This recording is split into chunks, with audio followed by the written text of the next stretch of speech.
Okay, so good evening then to everybody. I'm very happy that we have a very interesting panel this evening here. Just one or two sentences to the background. Dominik Bertram, who is my co-chair today, and me, we are working on a research project which is focusing on flows with regard to food production, in particular to value chain and value capture there. And we found it very difficult in a methodological way, and we thought it would be very interesting to have a scientific exchange with other scientists who work on these methodological questions of flows on a fine scale in this matter. And we raised this call for presentations, and we received very interesting ones, and we see tonight 5 of them. We have only 1 hour and a quarter, so which is 75 minutes. So that means we have, including all discussions and my sentences now, just 15 minutes for each of you.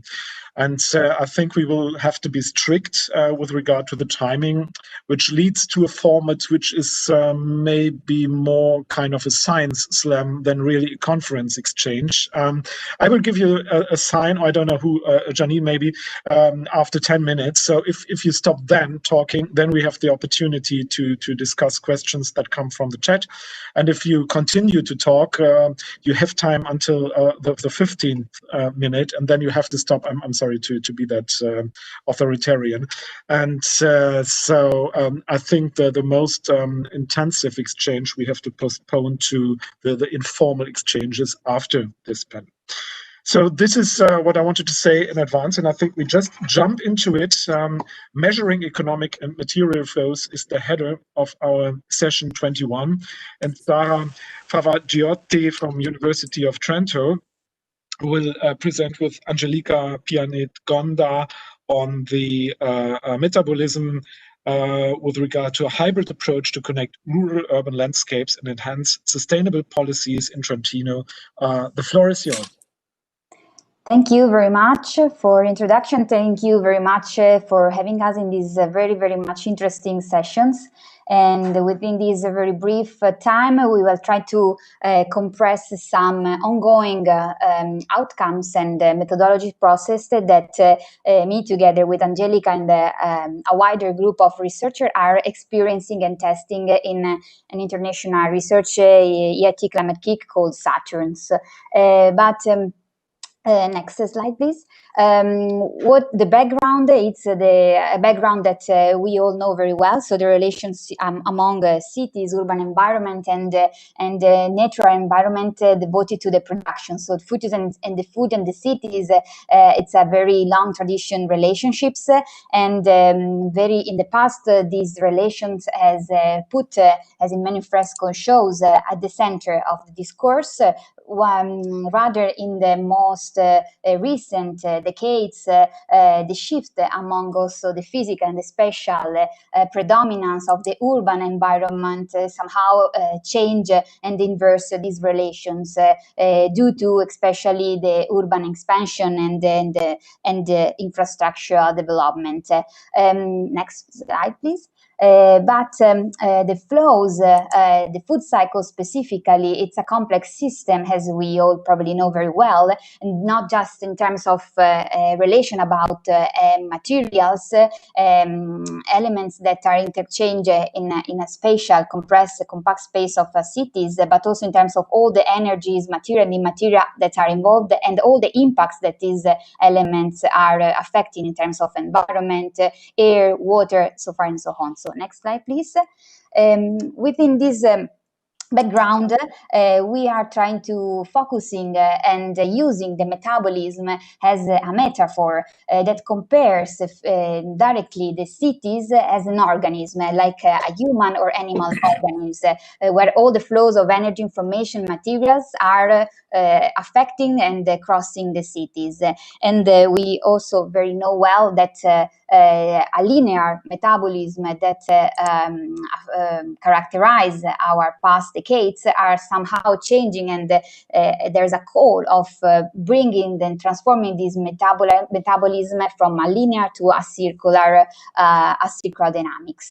So next slide. This is some of the theoretical approach that we are addressing through this research Saturn project. It's an EIT Climate Kick project that stands for System and Sustainable Approach to Virtuous Interaction of Urban and Rural Landscapes.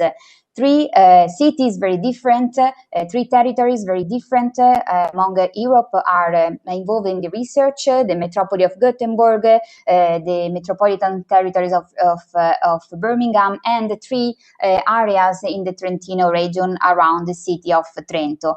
And our vision exactly tried to reconnect the landscape, to reimage it, but also to reconfiguring somehow this relation among urban and rural, specifically devoted to food relations and the food production, consumption, and disposal. In the next slide, we are focusing on the Trentino hub, where we are working in 4 different pilot cases territories, and we are testing 3 different tools.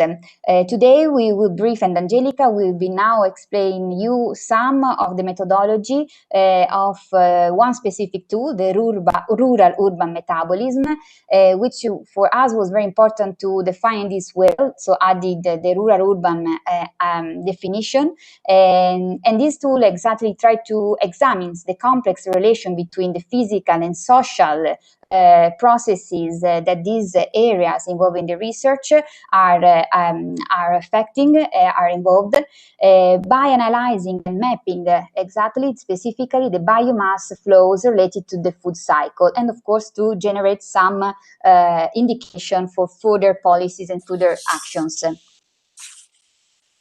Please, Angelica, go ahead. And as said Sarah, food is seen as an element of connection between urban and rural landscapes and between society and ecological systems. Nowadays, agricultural activities are responsible for 10% of the greenhouse gas emissions in Europe, and the food sector contributes for 18% of household greenhouse gas emissions in Europe. For this reason, we must rethink the food value chain in order to integrate food production areas as part of green infrastructures and create multifunctional landscapes. Moreover, urban agriculture can be seen as an element in cities' food functional diversification. The metabolism of cities can't be understood without considering their surroundings, their rural landscapes, and for this reason, a room can be seen as a reading tool and a planning tool for future strategic plan and scenarios. And in our project, we are analyzing the biomass flows related to green areas, and our aim is to improve the circularity of the system and integrate the biomass production in future territorial plans. The analysis of the rural-urban metabolism, along with the calculation of ecological footprint and biocapacity, allow to better understand the relationship between residents' demand for natural resources and the territory's supply to supply this demand. And by comparing ecological footprint and biocapacity, we can understand if a territory is a biocapacity debtor or a biocapacity reserve, which is our main question. In fact, we are questioning if the Trentino region is a biocapacity debtor or biocapacity reserve. The ecological footprint is means that measure the demand of a population and activity placed on the biosphere in a given year. And the biocapacity instead is the measure of nature to provide these ecosystem services to human activities. We have calculated the ecological footprint of a region, but in this presentation we are focusing on the food ecological footprint. This calculation started with the calculation of the total amount of products, of the most consumed food products in Europe, defined by the basket of food products, and starting from the annual weighted average consumption per capita, we multiplied this quantity to the kilogram of CO2 equivalent per unit of product and obtained the carbon footprint per year of the food productions. Instead, the biocapacity has been calculated with the Global Footprint Network method, which starts with a Korean land use map. And starting from this map, we have reclassified and recategorized the land use in forests, grazing lands, croplands, inland fishing waters, and infrastructures. And by multiplying these areas with a yield factor and an equivalence factor given by the Global Footprint Network, we obtain the overall biocapacity of the territory. The final calculation demonstrated that the ecological footprint of Trentino region is of 3.7 global hectares. Instead, the biocapacity is of 1.80 global hectares. So Trentino can be seen as a biocapacity vector. Our aim is to reduce our ecological footprint with future scenarios plan, and most of all, improve the supply of natural resources and protect natural areas from urbanization and human activities in order to reduce this gap. Well, to conclude, just in the last minutes, we want to clarify a little bit how we can use and how we can, let's say, foreseen and further develop these tools. First of all, we have applied several methods. After comparing several methods that already exist, so we outline with this methodology somehow recognized and also shareable in other contexts outside the Italian and specifically in the Trentino region. And a further step is that we would like to develop a model, a JS open source JS plugin that could be implemented also in other, that could support also other researchers to easily and also speedily produce this calculation. And all that, why we are interested in that? But because having this knowledge physically and quantitative and spatially located in the region, we definitely help to support some scenarios, develop some territorial vision, but also some experimental scenarios to administrators or to local developers for addressing better their vision and their development on the territories. Within this last next step that we will develop through next year and further research, we thank you very much for your attention, and we are here available for any questions or doubts. And thank you very much. Thank you. Wow, this was really sports. Thanks for keeping the time. It was very interesting. I think we have a question from the chat from Rainer Bolduan. Interesting comparison approach. Biocapacity is not yet defined as a standard parameter, is it? Would you like to comment on this question? Biocapacity is not yet defined as a standard parameter, is it? No, I think it is a standard parameter because you have, starting from the areas, you have to multiply with a standard parameter, which is the yield factor, and that is a national parameter, and the equivalence factor, which is a global parameter, and you obtain the biocapacity of the territory. Which I misunderstood the question. Mm-hmm. Okay. Thank you.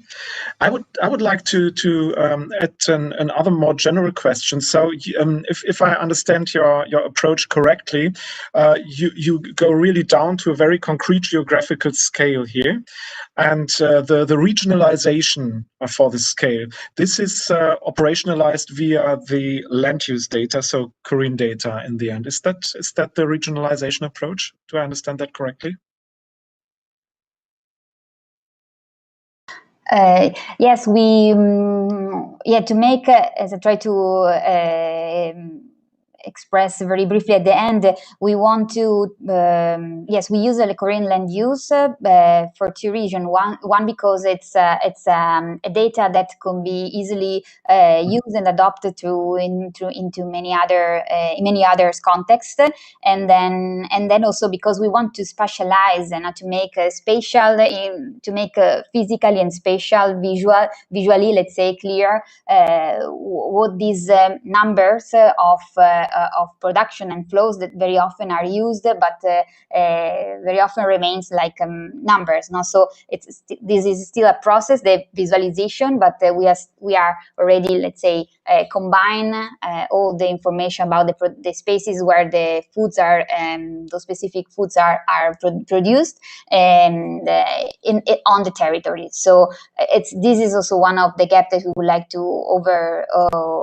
overcome somehow in a way. Okay, thank you, Sarah. I think this is an interesting point. This is where we should keep in touch, because this is really, it's a challenge, I would say. Okay, I do not see any further questions from the chat, but maybe in our internal round here from the other presenters, there might be questions too. So this is absolutely okay to raise more questions.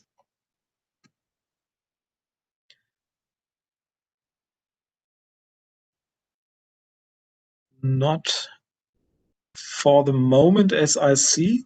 So thanks again. It was very inspiring, and I really liked your colorful PowerPoint slides. So I'm happy to follow up on this. So we would rush to the second speaker. It's Konrad Chapiewski from the Polish Academy of Science, and his title is Urban-Rural Region Shifting to Circular Economy, Flows and Governance. I really like that title, Flows and Governance. This is really fundamental. Konrad, the floor is yours. The microphone is muted.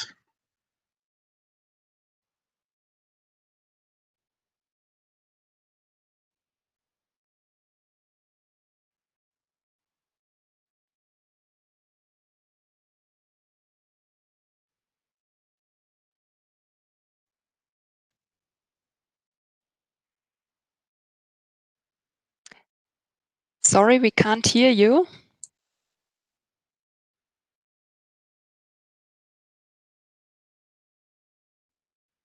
No sound. Yes, sorry.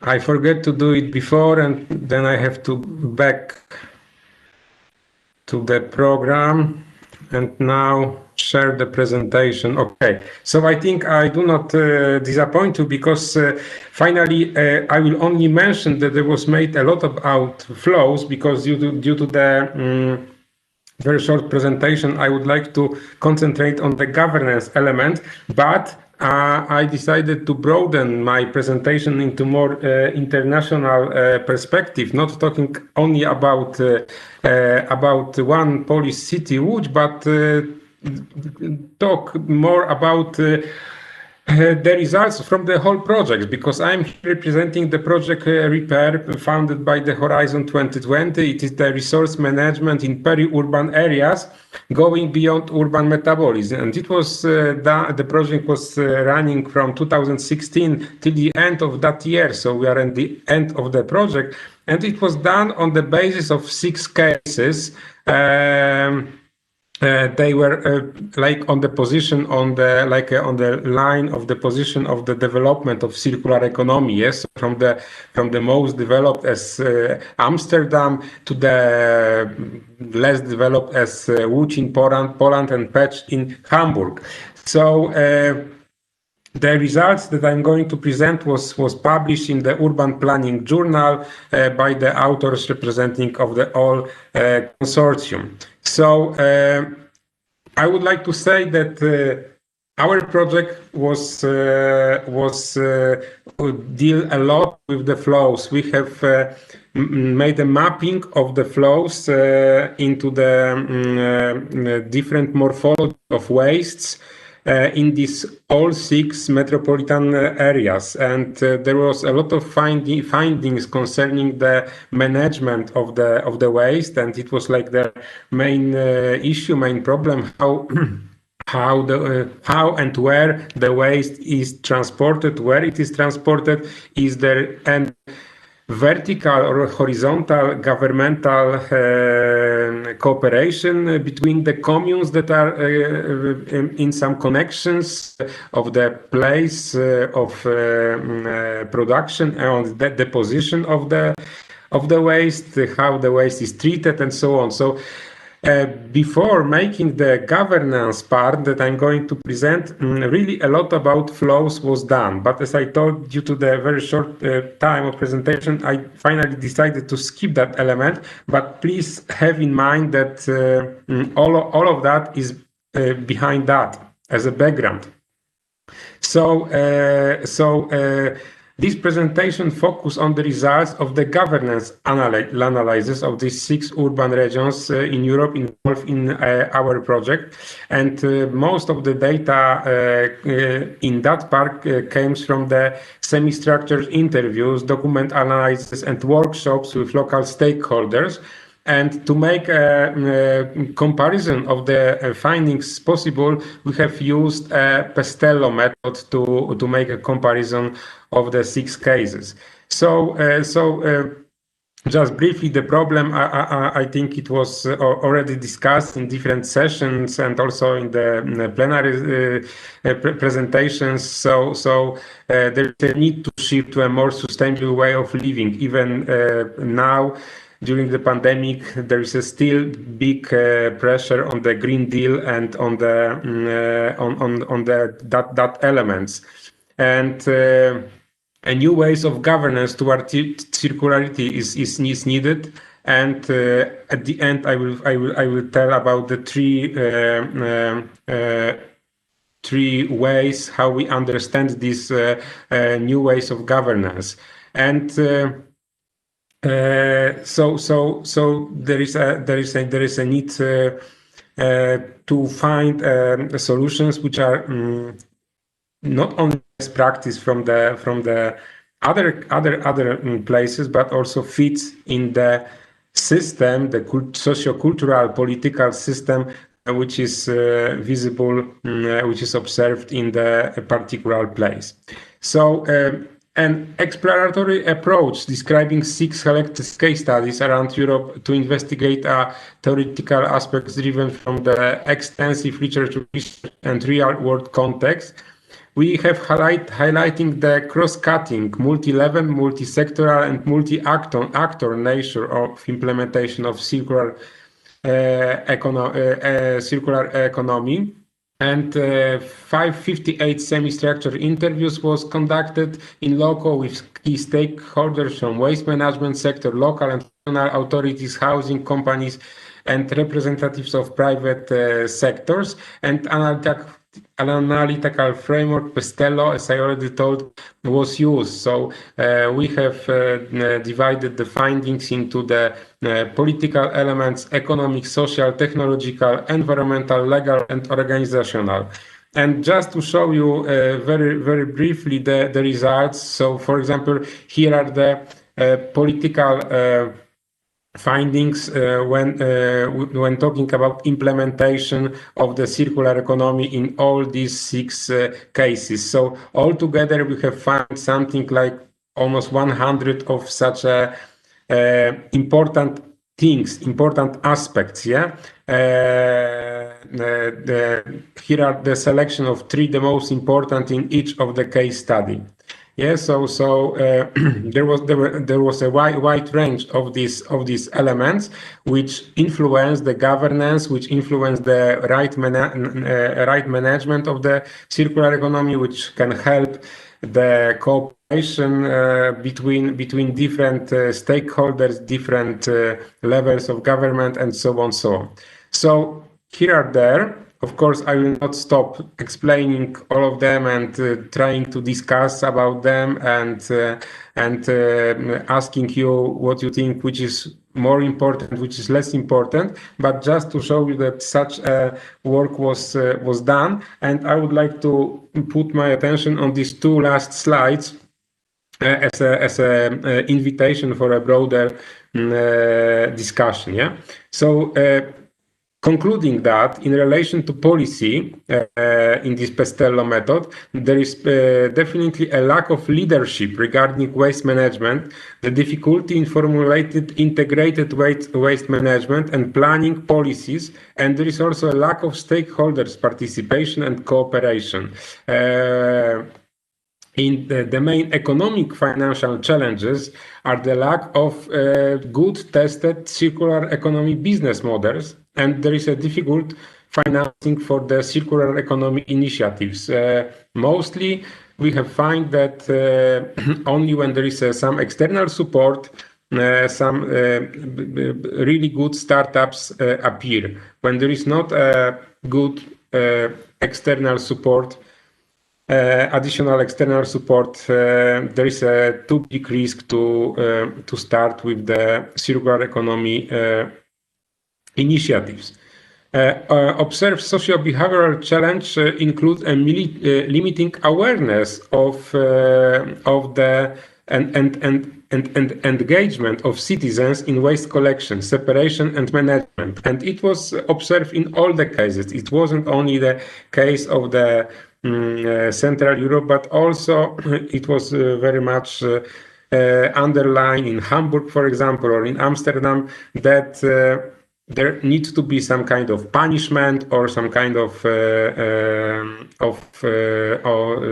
support to make a pressure, to make a better challenge and bigger awareness of citizens to think about the circular economy of the selection of and segregation of waste. The shared technological infrastructure challenge are insufficient physical space for the collection, storage, separation, and recycling spoils of waste. It is mainly the challenge in the city centers, which are not which were not planned in such a way to have many containers for making a segregation. From the environmental point of view, the cases illustrate the existence of wastelands, illegal waste dumplings, and unwanted waste burning practice. Legislative challenges are very much case and context specific, and it's difficult to generalize them. But in all the cases, there are some problems with legislation. And for example, when we have made interviews with the ministry or the representative of the ministries of the central government, they say that the problem is in the local governance, in the self-governance on the municipality level. When we are talking with the municipality level, they said they know the problems and want to deal with that, but the national regulation are not good in the case of development of circular economy. And finally, widespread organizational challenges found are knowledge asymmetry and lack of dialogue within intra-institutional and between inter-institutional organization. So this is what I already give an example. So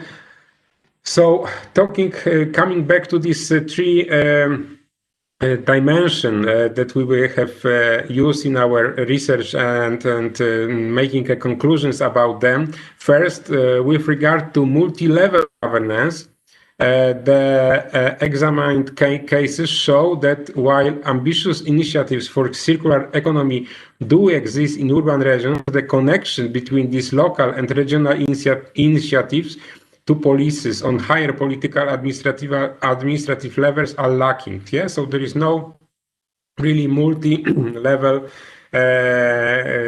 so vertical cooperation between the city council or the regional council or the national regulation, and and we have to add also some European Union also practice. Secondly, concerning cross-sectoral governance with the public sector, the examples from the 6 urban regions demonstrate a lack of connection of circular economy strategies with other policy fields, especially with spatial planning. Another major challenge is the often missing horizontal cooperation between municipalities. Strategies and activities often remain local, not using the opportunity of promoting circular economy in a larger regional scale.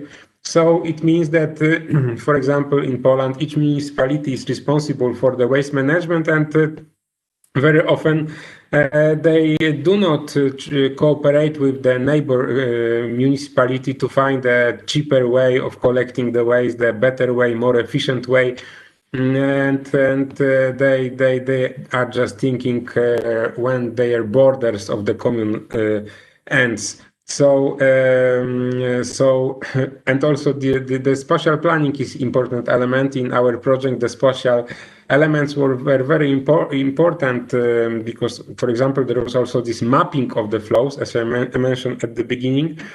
So we do not treat waste as a spatial elements but treated it very in a very geographical way, that they are produced somewhere and treated somewhere. And there are also flows, so flows of cars and other elements, and it is really problematic from the aesthetic point of view also. So the spatial planning on the micro level, that sometimes these containers do not fit to the surrounding. But very important is that there is a lack of spatial planning on the broader scale, that there is not a good cooperation between the actors involved in the businesses connecting the concerning the waste management. And third and last, regarding multi-actor or quadruple helix governance, while in some of the examined urban regions many entrepreneurial and civic society initiatives exist, that lack of coordination and support by the public sector. In other regions, still only few activities from the economic sector and citizens can be observed, and the public sector is mostly absent in promoting circular economy. So these are the findings. Of course, there are critical elements of that findings, but there was a point to find out also the elements which are not working well nowadays. So I would like to stop now and thank you very much for the possibility to be on that session. And all of our findings of our reports, of our research concerning the material flow analysis, concerning the life cycle assessments, concerning the eco-innovative solutions, and also that governance elements, and also the knowledge transfer. I didn't mention about it, but it was important element that we have tested the knowledge transfer between cases. Yeah, so the eco-innovative solution that was discovered, invented in one of the case was transferred into the another one, and we were tested if it's working or not, and what are the problems in implementation.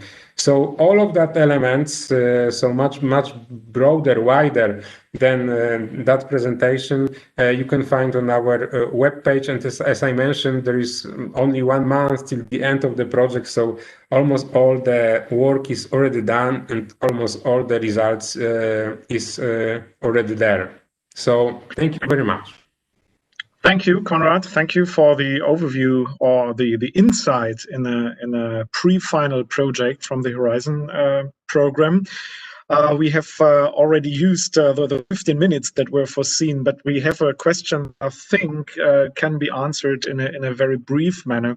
And I like the question from Laura Jans-Klinkner, who asks, are there any circular economy strategies or waste streams with high potential to have a closer look, or in short, are there any good examples or best practices? So if you could just briefly comment on this question.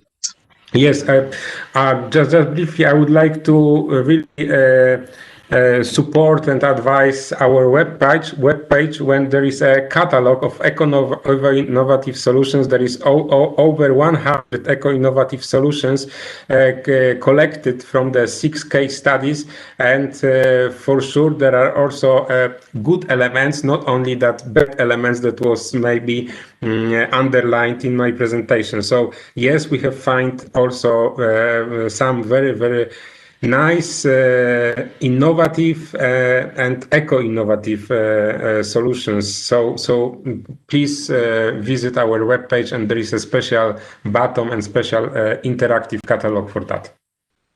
Thank you, Konrad. We will certainly do so. And thank you very much. I'm sorry we have to immediately switch to Barbara Vojvodikova from the Institute for Sustainable Development of Settlements. I think you are based in Slovakia, and the title of your presentation is Possibilities and Barriers for Preparation Reuse Centers in Rural Areas. So, Barbara, the floor is yours. So, hello, good afternoon. Can you see my presentation? Yes. Yes, fine. Okay. So, I would like to shortly introduce my presentation, which was made in cooperation with my colleague Teresa, and is based on results of the project Surface, which was supported from Interreg Central Europe, and the name of the project was Smart Urban Reuse Flagship Alliance in Central Europe. As you can see on this hierarchy, reuse is close to the top of the possibility what we have to do with the waste, and is a very important part. And in our project, we focused in Czech Republic on 2 pilot regions. The one of them was Brno. Brno is a flagship in reuse activities in Czech Republic. It's a typical urban area, about 1.3 million inhabitants. What is important for us that the Brno own the waste company which care of all waste in the area of Brno. And our second pilot region was micro-region river basin Stonávka, and is association of 10 municipalities, and together is about 10,000 inhabitants. It's a typical rural area, and what is for us very important that the private company which care of all waste in this or majority of this waste is private firm which have no own interaction in ownership with municipalities.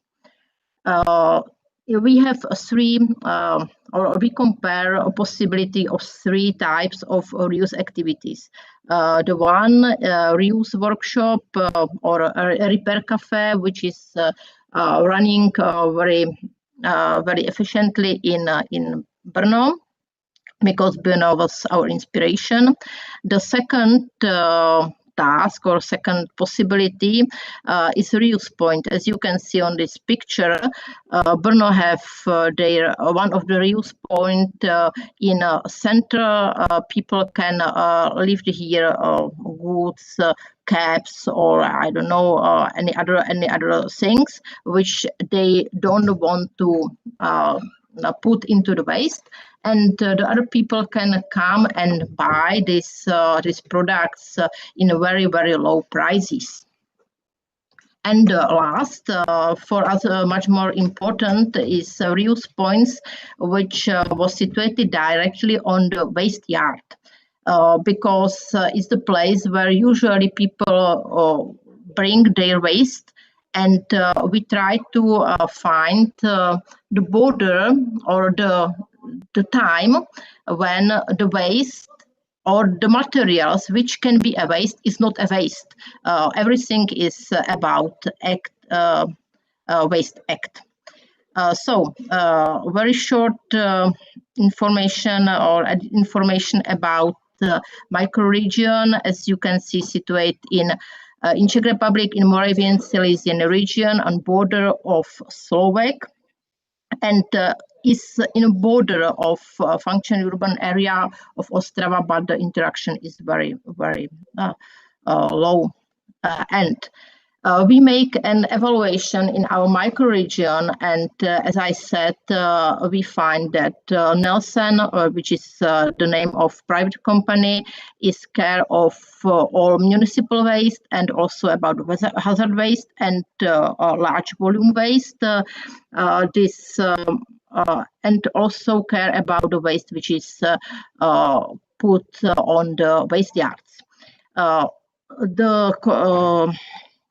separation of waste, the efficiency is on high level in this region because Nelson tried to involve the people to recycling or to prepare the waste for recycling. And also into this region is working or existing firm which care of is not existing, but is collect the waste, textile waste, electro waste, and bio waste. But this firm is not directly from this region, but care of this material. And in our microregion, we have two waste yards in Trnovice and Neunik. And when we try to find basic information, how big volume is about big volume of waste is in waste yard Trnovice, as you can see, is about 278.8 ton per year average, and we try to find in this waste yard where is the time or when the waste is starting to be a waste. And we recognize that based on rules in this waste yard, the materials or the products started to be a waste when they entered onto the waste yard. It seems to be a little bit funny, but it's the problem, because if the product is a waste, it cannot be reused. That's why we try to thinking about possibility how to stop the material or the products before they enter the waste yard. Or as they have in Brno, they change their rules and divided the waste yard onto two parts: the one for waste and the one for reuse. But it's necessary to be very strictly separate. The other very important information for us was that employee on waste yard or collection yard weigh all the waste, because they have to recalculate between the municipalities. As I said, in our microregion, we have only 2 waste yards and 10 municipalities. It is because of necessity for pay for this waste. So, and we also recognize that municipality pay about 140 euro per ton of waste, which is on the waste yard. It's not any other municipal waste. It's only on the waste yard. And if we expect, or if we hope, that 2% of volume from the whole materials which come into the waste yard will be able to reuse, we recalculate that the saved for municipality is about 700 euro, which is really, really low. So, and when we compare the situation in Brno, the reuse workshop Repair Cafe is supported from municipality of Brno, because it's also a place where disabled people can work. In our microregion, municipalities don't understand why they need to pay for this activity, afraid of unstable supply of materials, and it was also because of this area, because of the big region, it was necessary to create any other reuse points, not only on the waste yard, because people don't want to bring everything on the waste yard. For example, if you have a cap, you don't want to bring it 10 kilometers. So, and the only one possibility we find in our macro region, that in a social institute for disabled people, they can use the repair or reuse activity as their program. Completely zero or negative feedback we get when we try to evaluate the possibility of reuse point or reuse points in each municipalities. At first, they need any other side. They need a new employee. They're afraid about accumulation of waste, and of course, because it's a small region and people know each other, they a little bit afraid to use, for example, table from their neighbors. It's a little bit about the reputation, about the feeling, and the best things or best possibility, it seems to be create a reuse point on waste yard. What is positive? Very, as I said, a little bit saving money from paying of the waste, a little bit earn money, but how big volume is in Brno? They in successful months they earn about 2,000 Czech crowns. It's not so much. It's not more than 100 euro per month. It's a very small save, but it's a money. The other positive for us, that the worker which nowadays work at waste yard are able to care of reuse point together with the waste yard, and they save the time for the waste. And the very good point which we find and which we recognize is educational potential, because the waste yard, the reuse point, and can educate the people that because in Brno it's usually working that the men which work on waste yard tell, do you want to put it to the waste or you prefer to be reused? And the people can starting to thinking about it. In our project, we have also a twinning partners. This is only one picture from South Moravia, from Hustopečsko, and our twinning partner started with educational activities, starting and ask for grant from our Ministry of Environment to prepare a reuse point as a part of waste yard. And this is a conclusion.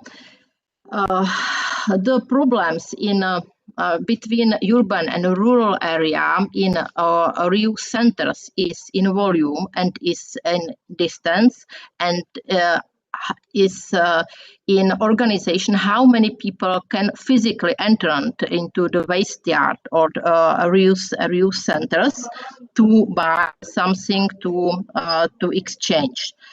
And but is necessary because it's a good trend. On you can on this what is in on this picture on the left side, you can see nowadays waste yard in in Hononik and in our microregion, and on the right side you can see a waste yard in Brno, and it's a completely differences. And the main point is necessary to create that reuse. The trendy is modern, and everybody want to reuse. Okay, thank you for your attention. I hope that I am in time. Thank you, Barbara, for this very practical insight in your project with the waste questions. I do not see any questions in the chat for the moment being, and as we have almost reached the 15 minutes limit, I would say if there occur any further questions, I would propose that you contact Barbara directly for this project in the Czech Republic. Thanks again. So I would like to hand over to Bernd Klauer from the Helmholtz Center for Environmental Research, UFZ, and he will present on the challenges of the food-water-energy nexus in Amman in Jordan. So the floor is yours, Bernd Klauer. Thanks for coming. Yeah, thank you very much. My presentation will be on the food-water-energy nexus in Amman in Jordan. And it's a part of a bigger project. The project's called FUSE, Sustainability of the Urban Food Water Energy Nexus. And it's in collaboration with Stanford University, which has a lead, and YASA in Austria, and the Austrian Foundation for Development Research, and the UFZ. So we are half through. We have 1 more year to go. And first, a few words about the problems, the challenges in Jordan, about the connection between food, water, and energy. Jordan is a very specific place. It has extreme water scarcity. It's the 4th driest country in the world. And so water supply for households and commercials are intermittent. You only get once or twice a week water through the pipe. That's why you have to rely on a tanker water market. Then we have agriculture, and agriculture is irrigated normally because it's so dry, and agriculture uses 70% of the water in the country and contributes only 4% to GDP and 2% of employment. Then we face rapid urbanization. We have already a high population growth. On the top of this, we had this refugee crisis where 1.2 million people came over from Syria as refugees. And with regard to energy, it's still relying heavily on fossil fuels, even so that it's not, it has no own resources, but it would have a high potential for solar and wind energy. So that is a situation in Jordan, and we are interested in the connections between these 3 resource problems, particularly for urban agglomerations for this big city of Amman. So water is a key to, water scarcity is key to understand this, but a real driver is urbanization and the development of the population, the rapid development that increases demands. You've heard that irrigation uses up already 70% of the water available for the people, though that's a connection between food and water.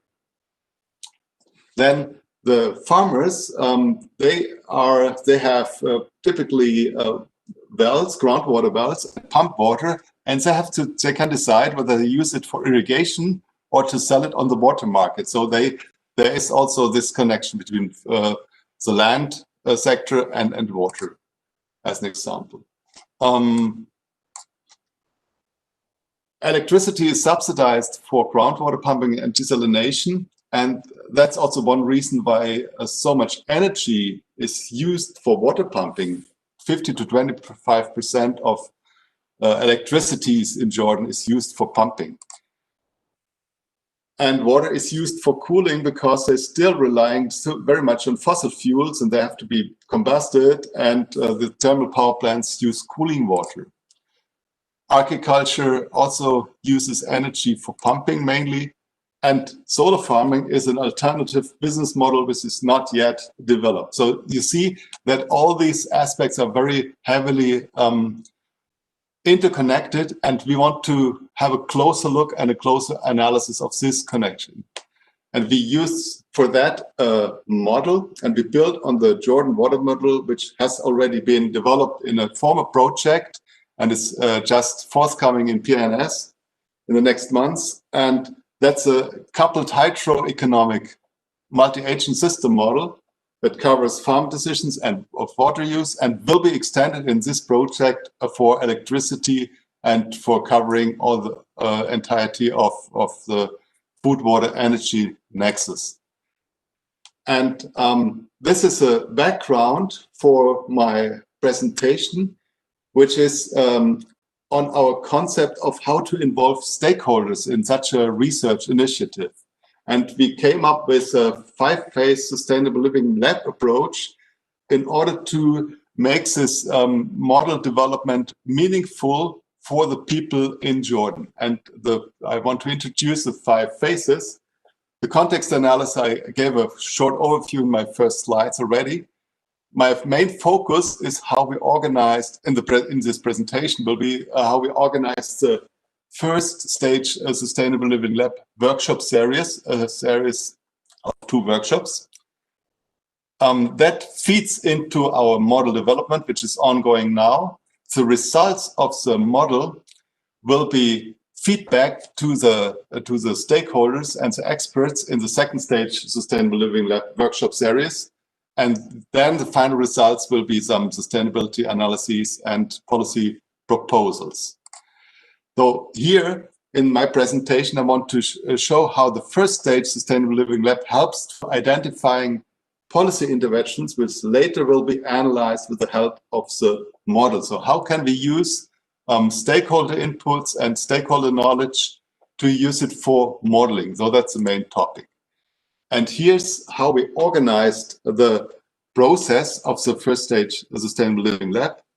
We started with a thorough stakeholder analysis that has been conducted over several months to identify the participants for the workshops. The logistics also has been clarified and the participants has been invited. In the first full-day workshop with about 15 participants, stakeholders from diverse non-governmental organizations represent their views on from those who are directly impacted by diverse food, water, energy problems. Then we had a transfer day for the project team to harvest and to collect the results of the stakeholder workshops in order to present a condensed version of the detected challenges, nexus challenges to the experts in the next on the next workshop day. Here, in the second workshop, experts from academia, government, administration, and civil society have been invited to discuss on the basis of the challenges identified in the first workshop days, their long-term visions on a sustainable futures and their visions about measures to overcome the current problems. And the final step was a documentation of the workshop results in various forms. And I want to now present a few of these intermediate results from this first workshop series. And I start with the challenges stated by the stakeholders, those who are really affected on the first workshop day. And I want to highlight 3 only. Here's a framed ones, just to give you some examples. For example, insufficient groundwater regulation and water metering has been named. The overpumping of groundwater for agriculture and industry is a common practice, and water connections are often unmetered. And that raises the share of non-revenue water. Water theft and illegal pumping is quite common in Amman and in surrounding, also in the highlands, and it's a growing problem. We have the next example. We use water-intensive crops because These are cash crops. They can be sold very easily and exported. And that's why it is, the farmers rely rather on these water-intensive crops, but on specific desert typical crops. And we have this limited share of renewable energy, and that's due to long-term, mainly due to long-term contracts for oil and gas with the neighboring countries, Egypt and Israel, Saudi Arabia, and that there's no political will to shift and to push for renewable energies. So these were all stated by stakeholders, these challenges, and some more, as you see in this triangle. And now we confronted the experts with these challenges and asked them, what would be a vision, what would be a situation in 2050 when this challenge would be overcome? How would the world look like? And they came up, that's more material, just look at the highlighted, the bold sentences to give some examples of their visions, how a world would look like. For example, with water, we would have in 2050 a continuous and affordable water supply everywhere and every day for all, including wastewater and sewage treatment, like that. With renewable resources, we would provide 80 to 100% with renewable energies by 2015.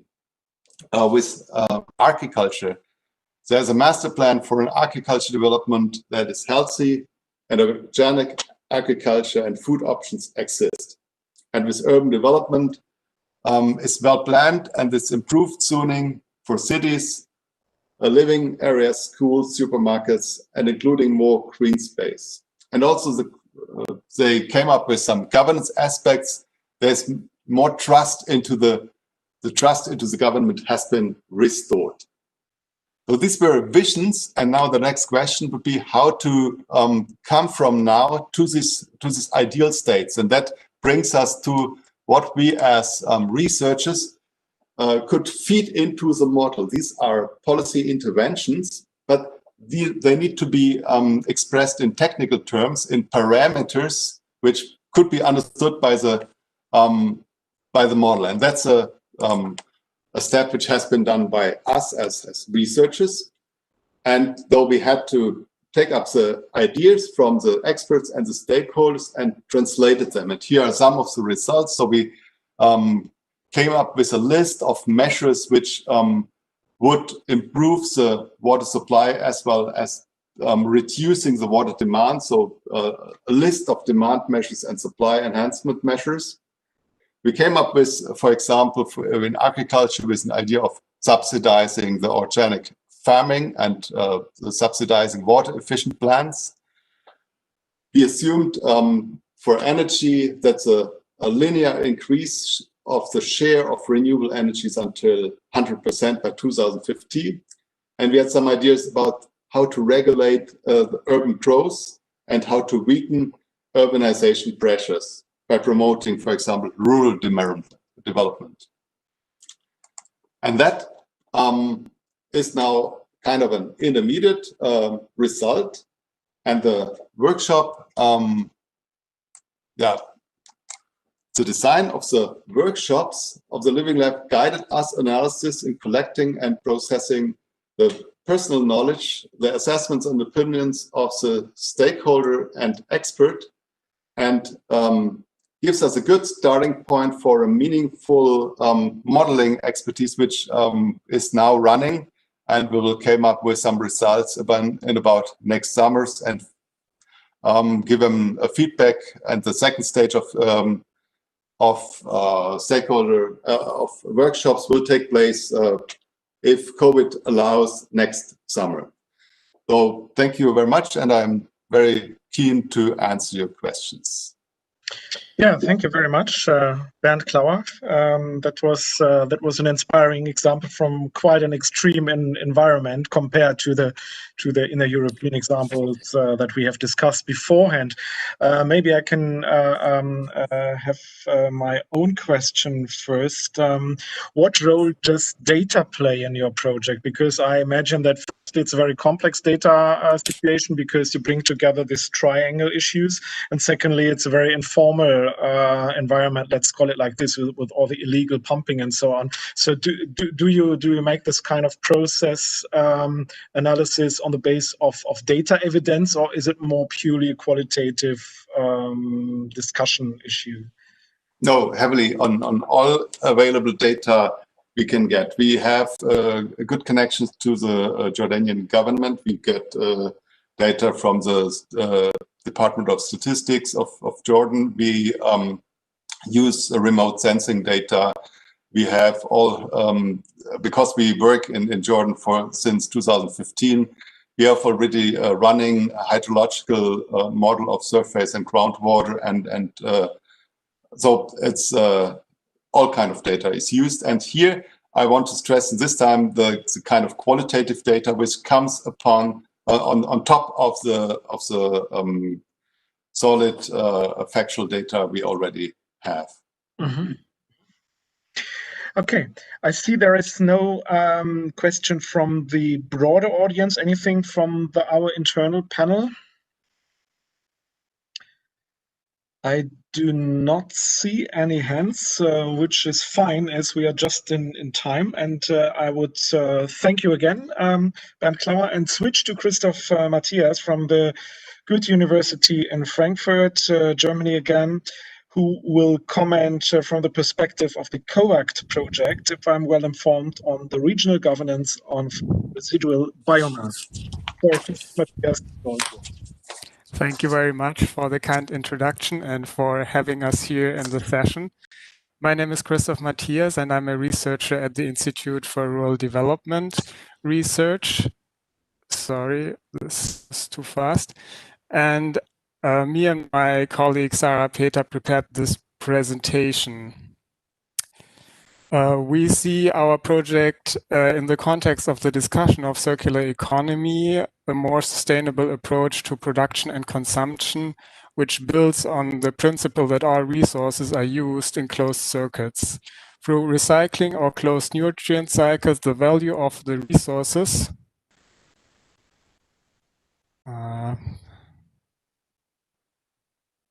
I have to stop the autoplay, sorry. So through the recycling and closed nutrient cycles, the value of our resources is maximized indefinitely, and as a result, no waste occurs. In order to strengthen regional biomass circuits, the question is how to establish value chains and markets for residual biomass. To do so, we need to understand who is involved in producing, harvesting, transporting, processing, selling, the utilization and disposing of biomass, and what defines these activities. In our project, we want to gain insights on the supply chain governance from the legal framework to contractual, relational, and transactional aspects in order to develop recommendations for the establishment of new sustainable uses of residual biomass. And now I want to say a little bit about the COACT project. As it was already mentioned before, the project is funded by the Ministry of Education and Research, and in the project we want to use residual biomass for the production of activated carbon. Currently, activated carbon comes from predominantly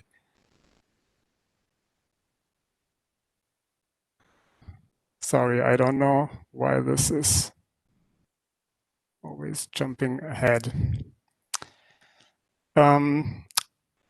Okay, currently activated carbon comes predominantly from fossil coal and is widely used in filters or filtration processes, for example, in sewage plants. Our partners develop the technology and produce activated carbon, which promise to generate a higher added value compared, for example, to an energetic use of residual biomass. And our part in the project is to develop a concept of how to run a COACT plant, and governance becomes relevant at the point where we look at how to mobilize different residual biomasses. We started looking at current residual biomass value chains the stakeholders involved in these chains, and the configurations which shape their interactions. We assess the current governance arrangements, different structures and processes in order to derive recommendations for the establishment of new chains. You can see here an example what we looked at. So we have different parts from regulation, production, harvesting, logistics, processing, and again, logistics. We looked at 8 different chains from straw-like materials. And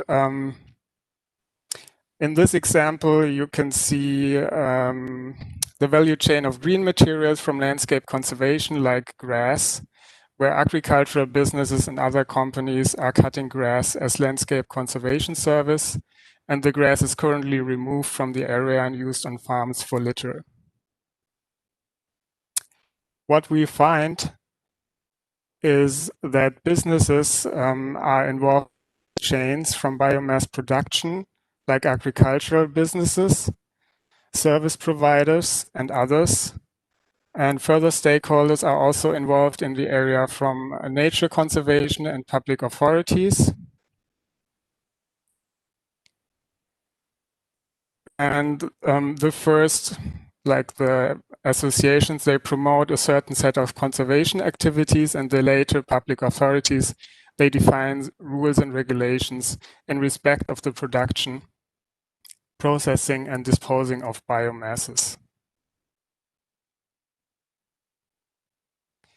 So what does this mean? Can distinguish actors which are directly involved in one or more value chains and actors which are not directly involved in a certain value chain but define the conditions under which a value chain is operating. These actors are the public authorities. For example, the Landscape Conservation Directive is a legal framework, and its regional implementation is shaped by the authorities and the Landscape Conservation Association through the planning of concrete measures. The landscape maintenance activities are then carried out by service providers, which are compensated by public funding based on the Landscape Conservation Directive. The conditions which residual biomasses are produced are defined by rules and regulations, which are often interpreted and influenced by local authorities. How much and where residual biomass is produced or generated is then often the result of market-based decisions ranging from the promotion of landscape conservation activities, like in the example before, to market mechanisms which lead to remains, in our case the residual biomass, of production processes of bio-based products of any kind. I'm going to skip this slide. So what can we say about the biomass value chains? We see different actors and their multiple roles. And we understand value chains not purely linear nor isolated, but as interrelated and interconnected to an extended value-added network. And in all chains that we looked at, we did not find much added value, which was no surprise that we looked in the context of residual biomasses. And often the biomass was removed and given free of charge to farms, recycling centers, or operators of biogas plants. So utilization paths are not existing or not well developed, and in different stages of the chains are not covered to the full extent. The 8 chains that we looked at are characterized by a variety of biomasses which derive from different activities, including agricultural production or the maintenance of parks, roads, and so on. And therefore, the biomass sources are numerous and distributed spatially throughout our project region. And so when we have different biomass sources, we also, of course, have numerous stakeholders and a large variety of interests. And finally, we see different value chains linking the urban and rural space on both the administrative level as well as material flows between these spaces. These functional linkages provide synergies for both the urban and the rural space, like economies of scale. Coming back to the question in the beginning, what does it need for a circular bioeconomy? And we think it's new products and new technologies, but this alone is not enough. We would argue that governance is the key for unlocking the full potential of residual biomass. And local authorities interpret the law and decide which biomass is considered waste and which has to be stored and processed in secure ways, and which biomasses are considered clean products which do not require the same preconditions for storing and processing. So for the valorization of residual biomass, it is crucial to focus on the necessary restrictions only and not to establish new barriers for new uses and innovative technologies. Also, new collaborations can help creating the preconditions to invest in new technologies and increase the added value of residual biomasses. The availability and quality of biomass fluctuates because we saw that we have different sources from different activities. And so the collaboration between stakeholders is especially important because pooling and innovative logistical concepts allow also small sources to be incorporated in new bioeconomy schemes. So having said that, I want to finish with 3 recommendations. First, we recommend to cover empty value chain stages, especially through innovative new logistical concepts. Second, we recommend to solve interest conflicts, which often are based on current uses, so path dependency can be an issue. And especially if operators of infrastructures are not incorporated in the new bioeconomy scheme. So they want to keep their business, or at least have a saying in what is used, or what is done with the biomass they use. And third, the involved stakeholders have to be compensated for their contributions, of course. So besides the financial gain, material compensation, like the provision of compost for lost nutrients, can be an innovative approach for the bioeconomy. Thank you very much, and I'm sorry for the slides. Thank you very much, Christoph, and thanks for overcoming the technical challenges. That must have been a burden, really. Yeah, we come to the end of our panel, but I would like to take the opportunity to ask at least one question from my side. You are commenting, at least implicitly, the material flows and patterns of the biomass, and you are commenting at the same time the value chain potentials. Let's call it that way. What about the spatial patterns of them both? Are they congruent? Are they matching, or is it something very different? So that might be a bit economic geography question, but maybe you can comment on that. I think it's very diverse because we have different biomass sources, from road maintenance to parks and sport maintenance. So parks and sport fields maintenance is mainly an urban field. So we have urban local authorities involved in that. And we have larger amounts of biomass, of course, in the rural area where we have lots of agriculture. The financial gain is quite complex because some of the materials are used to produce compost and to be sold, and other residual biomass cannot be sold, especially when it comes from nature conservation, because nature conservation is paid for with public money. So you cannot produce a product out of that and to be sold.